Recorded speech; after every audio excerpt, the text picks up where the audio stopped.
thank you.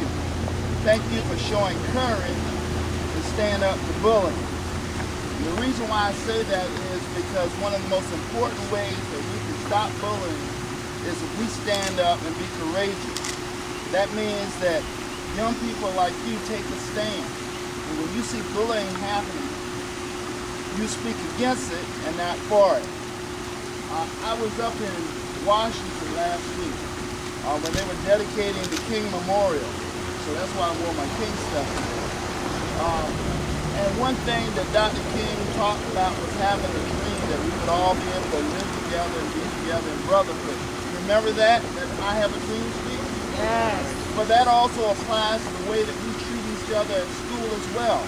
Because when we go to school and we can't get along with each other, we can't treat each other with dignity and respect, then that's really against what Dr. King believed in. And ladies and gentlemen, boys and girls, I want you to know today that Dr. King wouldn't have approved of bullying in school. He wouldn't have approved of us treating one person bad just because they are different or because they don't act like us.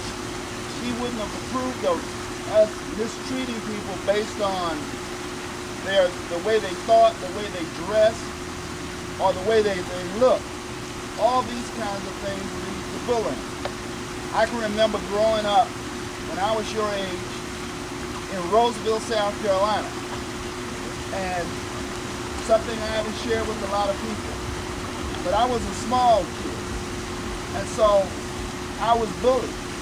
I was picked on. In fact, all the small kids in our class were kind of picked on. But there had to be one courageous person in the class that took up for us when the teacher wasn't around. And I'll never forget, his name was Nathaniel Darby. And Nathaniel kept us, he was a big guy for his age. Matter of fact, back in those days, they didn't do something called social promotion in school. So I'm not so sure if he was a grade or older than the rest of us by a year or two. But Nathaniel had a good heart, a compassionate heart. And he wouldn't let the bigger kids or the badder kids pick on us. Those of us who were there in that classroom trying to learn and trying to get along with others. And what I'm saying to you is that that's a valuable lesson, because we have to stand up and be there for each other, to protect one another. Because there are always going to be those folk in life who think they're bigger and badder, and because they got these things happening to them, they want to take it out on you. So I'm encouraging you to stand up to bullying. Let's stop the violence. And remember to treat each other with the dignity and respect that God intended us to treat each other with. Because, you know, we were all born the same way. We were all born equal. There's not a big me and a little you. Always remember that there's no one greater than you. Now, that doesn't mean you're better than anybody else. But just remember that you're just as good as anybody else. And that you got to treat people with the same kind of expectation that you would have them treat you. So again, I want to congratulate you. I want to congratulate these parents for taking a stand. I share this last thing with you. And this is the reason why I came out when I was asked to come out here today. You know, I'm the county attendance supervisor. And I'll never forget this. I was sitting at my desk, and this happened right here in this county. I won't share the names with you because of confidentiality. But what happened was I was sitting at my desk, and the phone rang, and it was a parent, and she said, Mr. Goban, I just need to talk with you. I got a problem. My child was bullied. Well, what happened was she brought her child in, and I'll tell you what, my heart was just broken when I looked at how that child had his teeth all crushed in. His mouth was messed up. But he was bullied at school, and nobody seemed to want to do anything about it. This is a serious problem. So I'm very happy to see the schools now beginning to become much more aware, because we send our kids to school, and I have a daughter that goes to middle school. I shouldn't have to worry about whether my child is safe or not at school. I I shouldn't have to worry about whether my child is being picked on at school. What I should have to worry about is being sure that my child is sitting there listening and doing what that teacher tells her and getting all the knowledge and education that she can so she can be successful in the world. And so that's why I want to commend these parents, because there's some parents who aren't doing what they're doing in terms of looking after their children. We all have to remember that it truly takes a village to raise a child. And when we got courageous parents that's stepping up to the plate and doing their job by looking after you, I have to say congratulations and thank you for being a great parent. In closing, we got to remember this, that even those who do wrong, as the Bible says, we should pray for them. We got to remember everybody doesn't have a supportive home, a supportive parent, etc.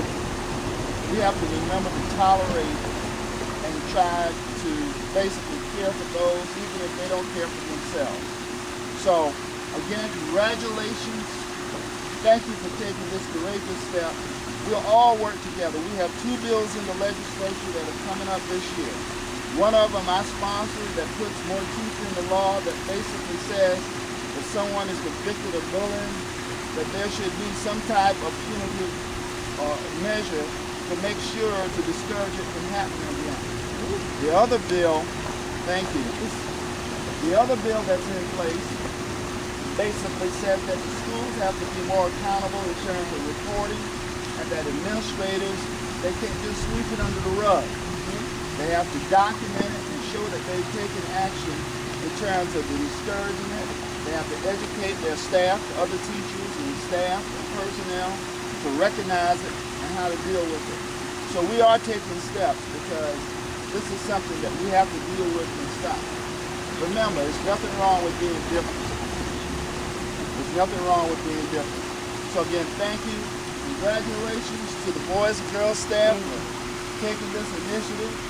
It makes me feel so proud. I like that, you know. That's pretty good. Mascot. That's outstanding, mascot. And I'm just so proud. Y'all look so good in your blue and white shirts. And the signs look, I'll tell you what, we should have had more adults out here today. That's right. I tell you what, because when the children, but you know, the Bible says, that, you know, the children will lead. So, y'all continue to lead. Thank you. Thank you. On behalf of the Orangeburg Area Boys and Girls Club, this Laura Ferguson, our executive, we would like to thank the SITE program. Come on, Laura. We would like to thank the SITE program for coming out, and their parents and all the kids for supporting us. And this is 2011 Bully Year Walk. But just let the kids be aware and parents be aware of what's going on in this school. And we'd like to thank Jerry Govan also for coming out. So we just like to say thank y'all for everything. All right. Thank you, parents. Thank you, boys and girls. Yeah, y'all want to turn back? We're going to turn back and walk around. Yeah, y'all don't have to take us all the way around.